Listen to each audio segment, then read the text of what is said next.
usually a reason for why things are the way they are, especially politically.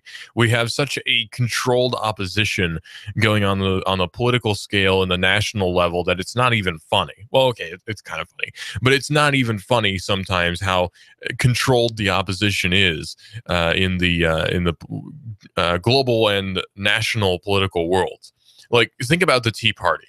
For instance, we talk about, and I'm not talking about on a local level. I'm sure there is a real grassroots movement on a local level, but on a national level, there really can't be change. At least not change the way that we want there to be change, because that would not be allowed, right? Like, change in the way that we want simply would not be allowed.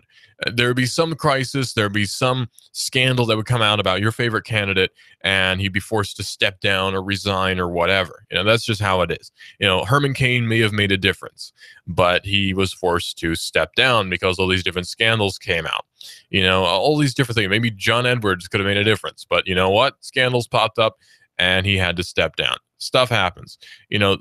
Easier things or simpler things have taken out people who could have made a difference than consider the things that, Bill Clinton survived politically, right? I mean, he's still pretty much seen as a relatively okay president on the broader scale, on the popular scale.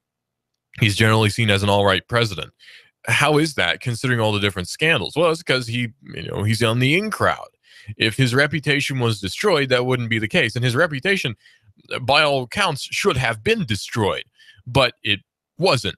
And that's because he's on the in crowd. He's on the inside, man. And that's just how it is. That's how it works politically in our world today. And things are the way they are for a very specific reason. Things are the way they are because these conditions in which we're in have been very plainly and carefully manufactured. Now, what we have now is a climate of political unrest in these U.S., in the United States here. We have a climate of political unrest. Now, that political unrest is well-founded. People are upset with things being the way they are. So we look to representation to get our way, basically. That's what we do. We look to representation in order to get what we want. So we don't think in terms of, I'm going to go out and do what I want and change things myself. Instead, we look to someone to represent us to get things done. Hence, Trump being so popular. He appeals to the crowd that wants more statist control over the border and wants there to be a more stringent system of warfare, and he wants there to be a strong leadership and all these different things. He appeals to those people who want to be led. I don't want to be led, so I don't like Trump. I don't want a strong leader because I don't want someone telling me what to do. I don't want to be led. And that goes to every other president who's running, or every other candidate, I should say, who's running right now, is I don't want to be led, so I don't actually really like any of the people who are running because they're going to be leaders and I don't want one. So that having been said, Trump appeals to that sort of person who wants to be led. So possibly I'm thinking former military, that, people who are have it ingrained in their heads that they need to be told what to do sometimes. And other folks, like, say, who grew up in the public schooling system, who, again, have it ingrained in their heads that they need someone to tell them what to do all the time. Otherwise, they just don't get anything done. That sort of person is the person who's going to want a strong leader, someone to tell them what to do. I'm not that sort of person. I don't want to be told what to do. Thus, I don't even really want a president in the first place. But if we have to have one, I want him to be as weak as possible. And the fun thing is, the president actually is pretty dang weak. That's the fun part. The president doesn't actually have a whole lot of power. That's another problem that we have in our society right now, is misallocation of blame. And that's very intentional. We have right now in office Obama, who is essentially the figurehead for everything the Tea Party so-called, well, I guess it's not so-called, they are, Tea Party Republicans don't like. He is the figurehead of that, even though really he himself can't do a whole lot. It's more his inaction, I suppose, that people get upset about because they want a strong leader. And Obama is not a strong leader. Thus, he's basically exactly what I want, which is kind of funny. He's inept. He doesn't do a very good job, and in my view anyway, and he is not a very strong leader. Thus, he's basically precisely what I would want. So Obama is actually perfect for me because he's not very good at his job. That's the funny thing. He's not good at his job. He's not a strong leader. Thus, he's precisely what I want in a president. Go figure. So I don't want a Trump type in office because, again, he's going to be a strong leader, and that's really not what I want, because strong leadership from a singular character is going to ruin everything. And we are well on track to ruin everything. That's just the nature of the political process as it is now. Now, think about this. We keep seeing all the time people say, oh, the government's going to kill you. The government wants to kill all of us. Why? No, really. I mean, why? Why does the government want to kill everybody? There's not any good reason for it. Well, because they're evil, or well, because they have an agenda, or well, because New World Order, or whatever. No. See, you're not getting it. And I don't fault you for not getting it, because I didn't get it until just maybe a week ago. Now I get it. What's going on here is not, oh, they're going to destroy us all and they're going to put us in camps or whatever. No, that's not the goal. The goal is to make sure everyone is reasonably happy with a few dissenters who are very well controlled, who are going to say things are not cool, but things are better, or things are worse somewhere else. It's always that. Things are terrible here, but things are worse somewhere else. That's always the narrative. And the controlled opposition is going to be the people saying that, things are terrible here, but, at least they're worse somewhere else. And this is truly the greatest nation, and yada, yada. And we'll hear that for the end of eternity. Now, what's happening is the New World Order, as I keep putting it, is not something where everyone's going to be rounded up in a camp. No, it's going to be a orderly society, in the sense that everyone does exactly what they're supposed to do, even though they don't know they're doing exactly what they're supposed to do. And we kind of already have that, because you have the caste system, I guess, of people who are on welfare, and they are on welfare because they need to be, because there needs to be that dependence on the state. We must maintain a very large population that's dependent on the state, and thus would be vehemently opposed to any sort of overthrow of the state. And then you have the military society, which is, of course, also very opposed to any sort of overthrowing of the U.S. because they have a strong connection to that. And then you have the people like myself who are loud voices of opposition to the government, but again, can't really get anything done because you need numbers, and we can't garner numbers. It's all very manufactured. It's all very intentional. So you have to realize that the situation we're in right now has been very carefully manufactured to be the way that it is. And that realization is going to get you places, because whatever they want is the opposite of what you want. And sometimes they're doing the whole double think thing. They're doing the whole reverse psychology thing, where it's like, oh no, don't repeal Obamacare. That would be pretty bad. All these different things. And it's a very complicated system. So we are where we are because that's exactly how it's been designed. And it's kind of a frightening thing to think about, actually. It's a systematic destruction of free market and a re-implementation, or just an implementation of monopoly. But not monopoly in the sense of some guy in some business suit somewhere owning everything. No, monopoly in the sense of the state owning everything. Because that's a infinitely replenishable system, almost anyway, and you're almost assuredly going to have a majority of people who are going to support the state. Oddly enough, even though they'll say, I don't like the government and I don't support Congress, they'll still say, I do support the United States. And that's exactly the problem. So that's how we are in the situation that we are in. People are complacent. It comes right down to complacency. People saying, well, I don't like the way things are, but I'm sure it's infinitely worse somewhere else, so I better not complain. That mentality is what got us where we are now. You had all the people who are so vocally opposed to, say, Social Security. And they said, well, you know what? At least it's not Nazi Germany, because that was the big threat. And now we say, well, you know what? At least we're not being accosted by a jihadi, because that's the big threat now. That's the big boogeyman. And again, all these things are very well manufactured. And it's a frightening society in which we live. But again, there can be change, because there are some things that simply can't be controlled. And those are the things I like. Things which can't be controlled are oftentimes the most interesting. Like, for instance, you can try all you want, but you can't really control the weather in any sort of meaningful way. So the weather is something that's always a constant battle with government. You also have things like the way people think. Now, you can control society pretty well, but sometimes you'll have the one guy who's going to think differently, and you can't control him because he realized, I'm not going to be compelled. That one guy who gets, I'm not going to be compelled, is the next big revolutionary. And that's the most important person. You can have all these different people who have all these different ideas, but if you get the one guy who can put everyone's thoughts and project that, put it in a book or put it on a video online or whatever, he's almost more important than 100 other people, because he's actually getting ideas out there. Man, it's a weird system we live in. And we have a system now of basically infinite free info. And that's great because now in the 21st century, you have infinite free information that can be accessed by even the homeless guy on the street, because he walks into a public library and guess what? Now he's looking at all the information he could ever want. Now he can learn business strategy. Now he can learn how to get a GED. Now he could cheat on his GED. Hey, whatever. Now he can learn all these different things. And that is the catalyst for essentially a true free market system where anyone can have anything if they just work at it. And sometimes circumstances work against you, but sometimes if you just work at it, you can seriously go from the street to the top of your glass tower. And it's a weird world we live in. And things are changing immensely in ways that the guys in the glass towers tend to not like, actually, because it's putting power in the hands of the people. Look at the immediate and vicious rhetoric against the whole idea of 3D printing, especially 3D printing weapons. Oh, you can't do that. That's dangerous. We need to make that illegal. You don't need guns anyway. You know, that whole narrative.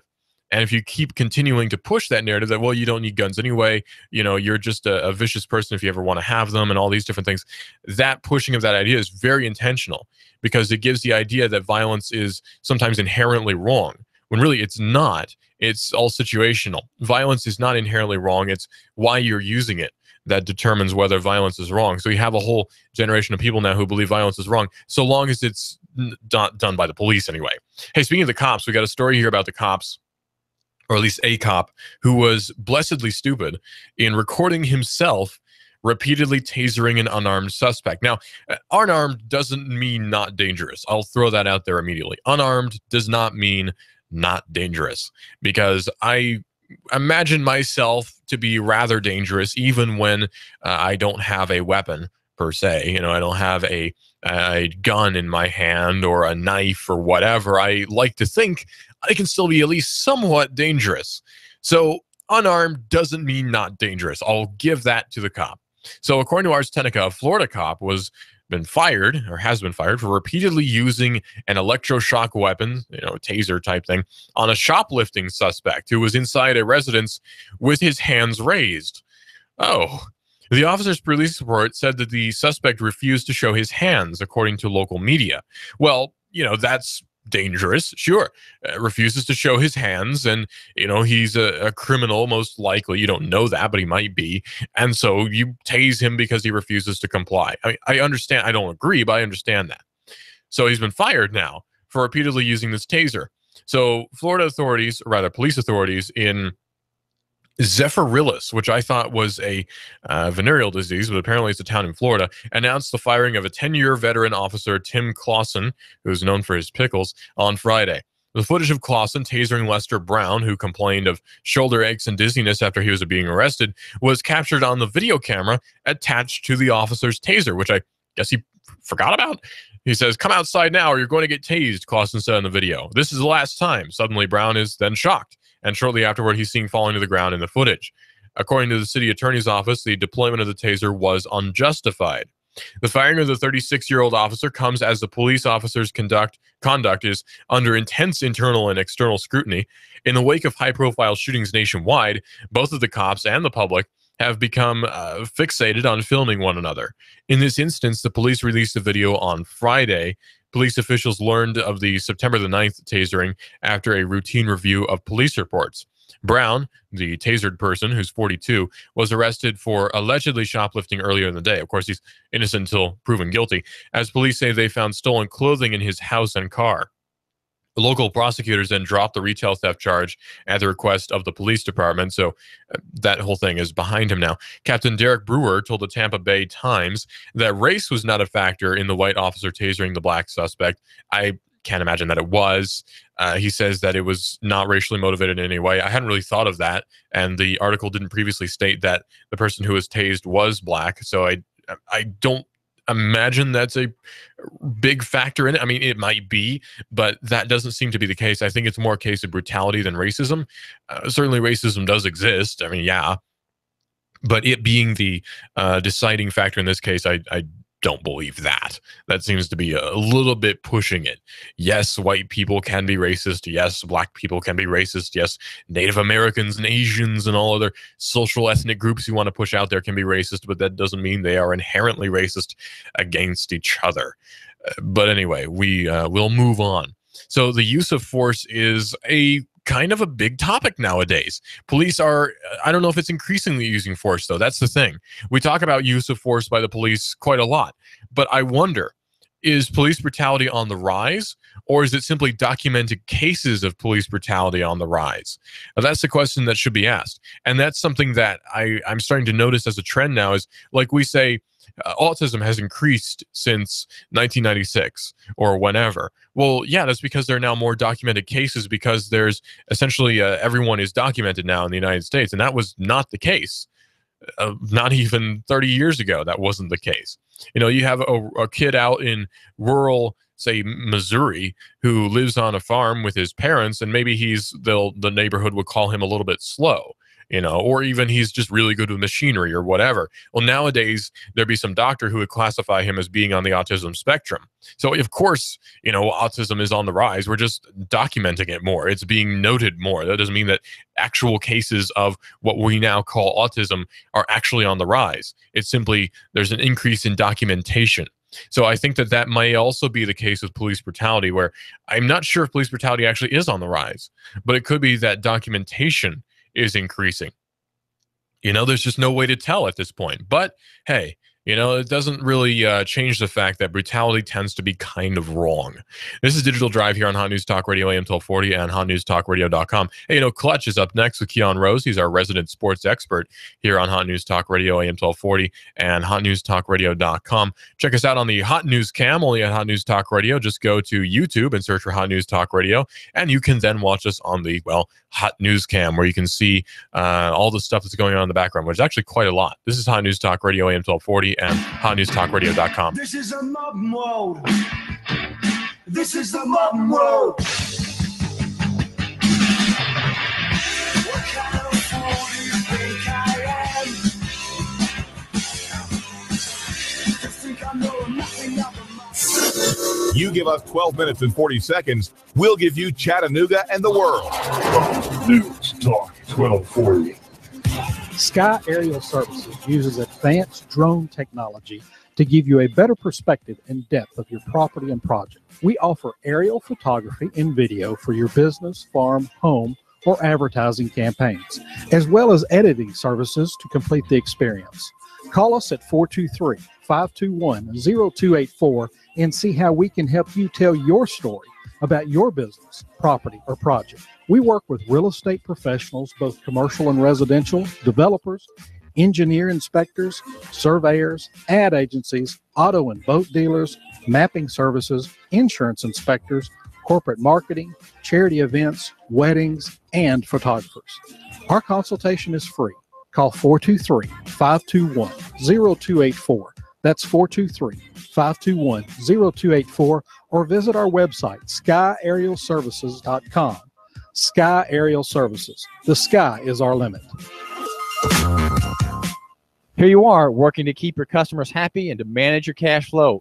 IRS problems are the last thing you need, but here they are, flapping about you like vultures. Get help from Eric Pelton and his team of accountants at E.J. Pelton Company. Audits, letters, proposed return changes, 1099s, penalty threats. Pelton Tax Resolution Services brings peace of mind and helps you keep more of what you've earned. EJPelton.com. Offices on Brainerd Road and in Soddy Daisy, just north of the Bilo. That's E.J. Pelton. Call 622-3156. Think ahead, 622-3156. We've got a table here at Delia's in Soddy Daisy, ready to delight in a plate of authentic Mexican food. Delia's spreads a rich selection: loaded nachos, crazy chicken, homemade tamales, maybe the enchiladas with beef, chicken, pork, quesadillas. Every dish beautifully pictured on the menu to help us decide. Join us for lunch or dinner. We're at Delia's in Soddy Daisy on Dayton Pike near the Thrasher Light. Here's dinner. Delia's uses the freshest ingredients, cooked to perfection. Nachos, homemade. Delia's open every day except the Lord's Day. For lunch and dinner, treat yourself to Delia's genuine Mexican food. In Soddy, call 521-7145. That's 521-7145. The Fed raising rates, China's economy in trouble. Don't let headlines derail your long-term financial strategy. I'm Edward Jones financial advisor Patrick Neal. At Edward Jones, we provide the tools for a reasoned, disciplined approach to investing. Stop by my office next to the Target Shopping Center in Hickson, or call me at 423-870-7894. That's Patrick Neal at 870-7894. Edward Jones, making sense of investing. Member SIPC. This is America Now with Meghan McCain. Al Gore running is crazy. You're flying around in your private jet all over the world, and you want average Americans to care about the environment. Don't you think you should be doing your part as well? Meghan McCain, weekdays at 7 p.m. You give us 12 minutes and 40 seconds, we'll give you Chattanooga and the world. News Talk 1240. Hi, I'm David Tulis, inviting you to make the move with me 9 to 11 a.m. weekdays here at AM 1240 Hot News Talk Radio. The David Tulis Show, featuring Nooganomics.com for Chattanooga and beyond. 9 to 11 a.m. weekdays. Hot News Talk 1240. Fox News Radio, I'm Pat O'Neill. The top U.S. commander in Afghanistan commenting on the recent U.S. airstrike at a hospital that killed 22. General John Campbell told the Senate Armed Services Committee, "We would never intentionally target a protected medical facility." Campbell says the U.S. makes a great effort to avoid civilian casualties. The hearing comes as President Obama weighs a plan to leave 5,000 troops in the still volatile nation beyond 2016. Fox Radio's Rachel Sutherland. Flooding in South Carolina has claimed another life. An 82-year-old man found in his vehicle. 13 deaths in the Carolinas now blamed on the storms. She won last week's $310 million Powerball jackpot. Julie Leach of Three Rivers, Michigan, asked if she'll keep her job at a fiberglass plant. Oh, I quit automatically. I was done. Leach says she'll use the money to take care of her 3 children and 11 grandkids. Fox News. We report, you decide.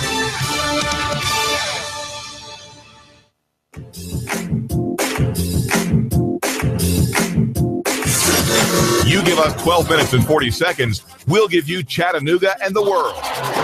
News Talk 1240. Hey, remember that guy who allegedly crashed the drone into the U.S. Open? Well, there's more news about him. This is Digital Drive. I'm your host, Russell. We're talking about technology and quite a bit more. So there's a guy who crashed his drone, allegedly, of course, at the U.S. Open.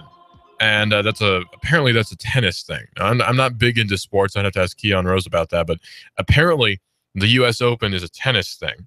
And this drone, looks like a DJI Phantom 2, crashed into a seat or something. It didn't hit anybody. Nobody was hurt. It doesn't appear that there's any property damage either.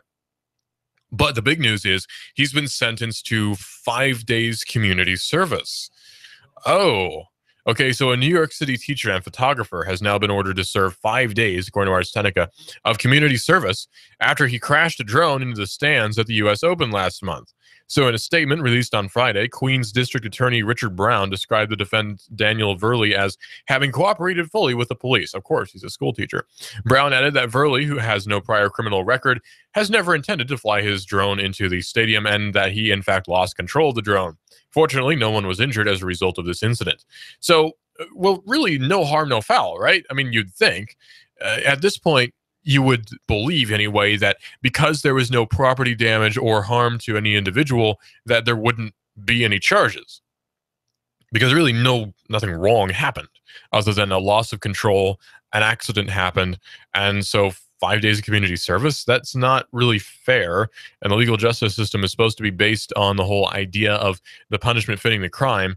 And this punishment, 5 days of community service, does not appear to fit the crime. After all, he's a school teacher, so you'd think just a full week of work would be 5 days of community service, but whatever. So the Brown, the attorney, says, however, we cannot rely on happenstance to protect the public. Oh, you're not protecting the public in any way by putting this guy in community service. He's a school teacher who made a mistake, for heaven's sake. Saying, I urge hobbyists and other members of the public to use common sense when choosing to employ these unmanned vehicles obtain the necessary permissions, and only use these vehicles in areas deemed safe, as the reckless use of unmanned model aircraft near locations where large groups of people assemble needlessly puts the lives and safety of people at risk. So if it had been a kid with some Air Hogs, RC plane, probably nothing would come of it. But because it's a slightly higher tech drone, now 5 days of community service. This is yet again an example of overreach in the sense of monopolizing the skies. The FAA, if it can't control everything, may as well not even exist. So the FAA must control the skies, implying that the feds own the air somehow. I don't know how they can claim that jurisdiction, but they'll attempt to enforce it. Nobody's pushing back. So this is apparently protecting the public, apparently. I don't know how. The drone flew over the tennis stadium in Queens just before 8:30 Eastern time on September the 3rd during a sparsely attended match between Monica Nicolescu of Romania and eventual women's singles champion Flavia Pannetta of Italy. The pilot seemingly lost control, and the drone then went down into an empty section of the stands. There were no injuries. Varley was located nearby and arrested within hours of the incident. Now, I would love to know what the charges are that he's arrested under. Maybe creating a public disturbance. That's the most intense thing I can see him being charged for. And really, that's kind of pushing it because there was no real disturbance anyway. I mean, who cares, right? I mean, nobody was hurt. It doesn't appear there's any property damage. These drones really can't even cause property damage. Nothing bad happened. So why then the whole uproar? It's to set an example. I mean, we all know that. It's to set an example. Don't fly drones or we'll make you do community service for 5 days, even if you're a New York City school teacher. The incident is hardly the only case of amateur drone pilots flying near sporting events. In response to such situations, so the San Francisco 49ers and the Federal Aviation Administration released a 30-second safety video last month to potential drone pilots. Basically tell them, please don't fly your drones around our stadiums because you might get hurt. Now, how could this have been better handled? Well, there would be a situation where whatever the owner of the stadium is, and it might actually be owned by the stadium, would assess any potential damages having been caused. And if there were damages, then the school teacher would receive a bill in the mail. And that would be it. If nobody was hurt, again, nobody was injured, I really doubt there was much of a potential for there to be any injury. So what's going on here? What's the purpose of 5 days community service? Nothing bad happened. Now, this article doesn't point out something that previous articles have, which is the whole rule about no flying of any amateur aircraft, or I should say no flying of any model aircraft or whatever, within 5 miles of an international airport, in this case, LaGuardia. Pardon, in this case, JFK. So JFK Airport is apparently quite close to the stadium and is, in fact, within 5 miles of this stadium. Now, think about New York City. Think about the layout of New York City. 5 miles contains a lot of people. I mean, a lot of people. So now this is essentially government telling you that even if you own property, you can't fly your drone within 5 miles of this particular installation, because if they find out you have, they'll come down and arrest you. So let's say that, theoretically speaking, you are within 5 miles of JFK and you somehow manage to have a piece of property which also has a backyard. Now, I don't know how you did that in New York City within 5 miles of JFK, but let's theoretically assume that you have done that. And hey, congratulations, you're probably way richer than I am, which is to say you have more than a few $100s. So what you've done is now you own this property, and let's say you get your brand spanking new DJI Phantom 2 drone, and you decide to fly it up in your backyard. And someone somewhere notices this. Say your neighbor calls the cops and says, there's a drone flying. So this is in your backyard. The cops respond and arrest you.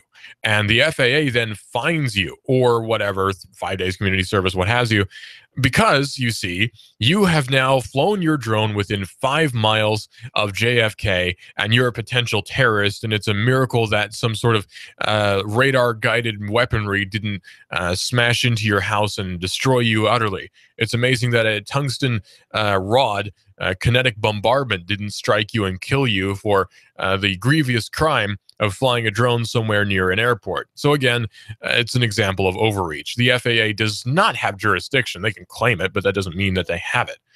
I could come out with a notarized document saying that I lay claim to the moon. That doesn't mean that I can actually lay claim to the moon. It's just paperwork saying that I can. And I might even be able to enforce it, but that doesn't mean I have the right. Same goes for the FAA. Yeah, they might be able to actually enforce their claim to the skies, but it doesn't mean they actually own the skies. Nobody owns the skies unless you own property, which is directly beneath the skies, in which case you own the sky that is in that area of your property up to essentially infinity.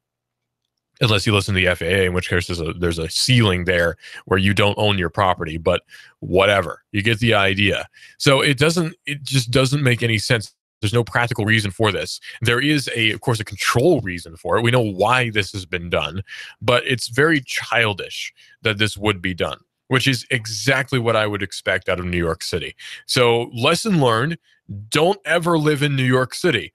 And they probably have enough people anyway. And I've no intention of ever moving up north, so it's all good. I'll stay right down here. Well, in California, and more drone news, a governor has vetoed a bill that would regulate hobbyist drone flights. So that's Governor Jerry Brown, who vetoed quite a few bills that would have increased penalties for flying drones over wildfires, grade schools, and prisons within the United States, or at least within California, which is arguably part of the United States. Brown cited his reluctance to create new crimes as his reason for vetoing the drone-related bills, and 6 other unrelated bills that the Los Angeles Times reports involved a variety of things, including using bullhooks to handle elephants, allowing explosions in drug labs, and removing GPS tracking devices from paroled sex offenders. Wow. Now, what's the definition of an explosion in a drug lab? I'd like to know. Like, if you intentionally set off a small hydrogen explosion, is that now a crime? I didn't think it was, but hey, maybe it is. One of the most notable drone bills that got vetoed would have increased the penalties for flying drones over wildfires in California.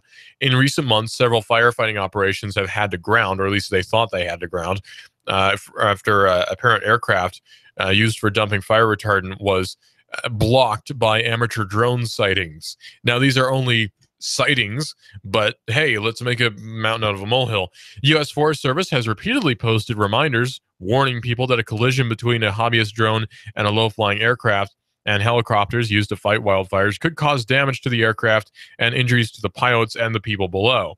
Despite these warnings, drone sightings keep happening over wildfires, which causes the U.S. Forest Service thousands of dollars in aborted flyovers. I guess the U.S. Forest Service is full of bunches of wusses or something, but whatever. Apparently now, interfering with firefighting activities already has a $1,000 fine over in California. But a state assemblyman, Mike Gatto, and state senator Ted Gaines wanted to increase that to a maximum $5,000 fine and a possible 6 months of jail time if the drone interference was ruled reckless and intentional.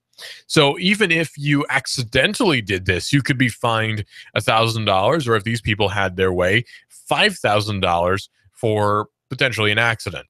And so there's a veto of that now, thank goodness. The 2 other drone bills that Brown vetoed would have made it illegal to fly drones over K-12 schools without the explicit approval of the school's administrators, and it would make it illegal to fly drones over prisons. Over the summer out of state, a drone dropped drugs into an Ohio prison yard, causing an inmate brawl. Pretty funny, but also illegal. Now, here's the thing. Now, let's break this down yet again. Break it down to its basic elements. Here's the thing. A lot of these things are actually already illegal. This creates more, just more things you can be charged with, basically. It's already kind of illegal to traffic drugs. So possession of drugs, be it cocaine or whatever, is already kind of illegal unless you work in pharmaceuticals. So we can reasonably assume that it's already rather illegal to drop a drone bushel full of cocaine over a prison. There's probably about 50 million rules and regulations and laws and all sorts of different things that have been broken in doing that. So why bother make it also illegal to fly a drone over a prison? Because, again, if no criminal act is committed while flying a drone over a prison, who really cares?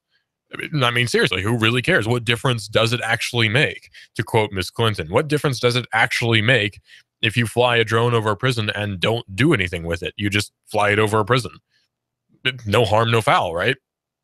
So there doesn't seem to be any real problem with that. It seems to be more drone paranoia than anything that's causing all these different regulations. And of course, an opportunity to make more money on the side of the state. If there is an opportunity to make money, the state's going to exploit that. You can be guaranteed that that is going to be the case. And speaking of which, over in the UK, already kind of a cesspit, we have an example now of a London mayor, the London mayor, saying that Uber is systematically breaking the law. Boris Johnson, mayor of London, has accused Uber of systematically breaking the law by allowing private hire cars to be hailed in the same way that you would hail a black cab. Now, answer me this, riddle me this, Batman. Is it actually inherently wrong to hail a privately owned car instead of a cab? It's actually not. Now, the fear here is not a populace that is that lives in a dangerous society where anyone can drive anyone anywhere. That's not the fear. Well, actually, it kind of is. The fear is that the iconic black London cabs are going to disappear because that's an essential part of London's image. London, actually, the city of London, makes a lot of tourist money off of that simple fact that people expect there to be black London cabs. That's a huge factor. So this is not about safety. Government has never cared about safety. That's not any concern of anyone who is in any office ever. Safety doesn't actually matter. It's about cost. So there's money being lost here on the side of the state, and that's their main concern. I guarantee. That's something that does not vary across borders. That's the same here. It's the same in London. And we're seeing that as well in New York City, where they're saying, well, the iconic yellow cabs, they're being threatened by Uber, to which I say, good. If the yellow cabs can't compete, then they should no longer exist. That's simply part of it. The free market demands it. If there's a system that's better and is overall more efficient and more inexpensive and all sorts of other factors, and just generally better than the yellow cabs, then what business does Yellow Cab have to say that it should no longer exist, this Uber thing, to say it's illegal now because we don't like it? So this Boris Johnson says, you no longer need to see a vehicle to hail it. Your phone will see it for you. It will see around corners. It will see in the dark. You no longer need to hail a taxi by sticking your arm out or shouting. You just press a button and within minutes, seconds, the car will be at your side. Well, this is not really an argument against Uber. Apparently, Johnson is making a very good argument for Uber. He also says this: you only have to consider the habits of many Uber minicabs, not all, but many, to see that this law is systematically broken. What? And that is because technology makes it so easy for it to be broken. Well, if the law is constantly being broken by everyone and no one is being harmed by it, then why is the law even there? Because pretty much all the laws that we have that actually matter are dependent upon someone being an injured party. Someone has to have had some crime committed against them in order for there to be a crime which has been committed, right? So if people are just hailing cabs that aren't black cabs and no one's being injured by that, except for the the black cab company losing money, then there's not actually a crime. It's not a legitimate crime. It's something that's wrong by municipal standards. It's not actually wrong. So Johnson, Boris Johnson, mayor of London, who's chairman of the Transport for London, bit of a conflict of interest there, has historically been quite defensive of Uber, actually, arguing that its massive success is simply the result of market forces. And he's right.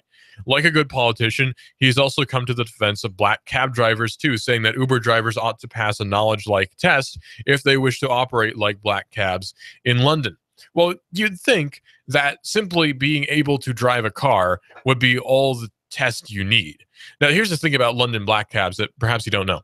In London, the black cabs, the drivers, have to pass an extensive test. I mean, a super extensive test. They have to know London literally like the back of their hand. They seriously have to know London better than anyone else knows London. The streets, the back streets, the alleyways, everything. They have to know where everything is. They basically have to be savants when it comes to the layout of London. And that's a high standard. That's a standard that not many people can make. So there is a very intentional lack of supply when it comes to London black cab drivers, and they ensure that they are the best of the best. Now, London Black Cab Company can do that, and that's fine. But there also can be competition that doesn't do that, and that's fine. unless you are looking at it like Boris Johnson does. Irrespective of market forces, however, Johnson said that TfL needs to uphold the law, and currently the law is quite clear, apparently, that only Hackney carriages, black cabs, can be hailed on the streets. Obviously, Uber believes that it's operating well within the law, saying in the UK, Uber is fully licensed and regulated and abides by all private hire legislation.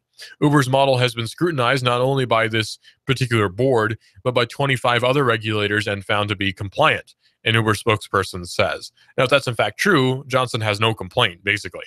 The TfL is currently consulting with UK Parliament on possible revisions to cab laws and will likely push for a cap on the number of private hire vehicles allowed in London. There is currently no capping at all. Now, there should not be any capping either, is the problem. Because again, a cap on how much supply there can be of something that's set by the state is inherently anti-free market already. Because again, you're trying to control supply, and that's not quite very free market. We're seeing that as well in New York City, where in New York City, they're saying there's a set number of yellow cabs. And if you have private hire people that are driving around people for money, then that violates the set cap that we have of how many cabs there can be, and thus it is inherently wrong in the view of Mayor De Blasio, the current mayor of New York City, formerly Bloomberg. So there's not actually a real moral problem here. There's definitely not a free market problem here. The only inhibitor to the free market in New York City and in London is the municipal government itself. If black cab or yellow cab in New York can't compete, then they shouldn't exist anymore, or they should find a way to compete. Artificial competition is not the way to do it. And by artificial competition, I mean the state propping up these different companies. Think about GM. GM should have collapsed. There's no good reason for GM to still be around right now. If GM couldn't cope with the market situation as it was, then GM should have collapsed. The bailout was obviously wrong.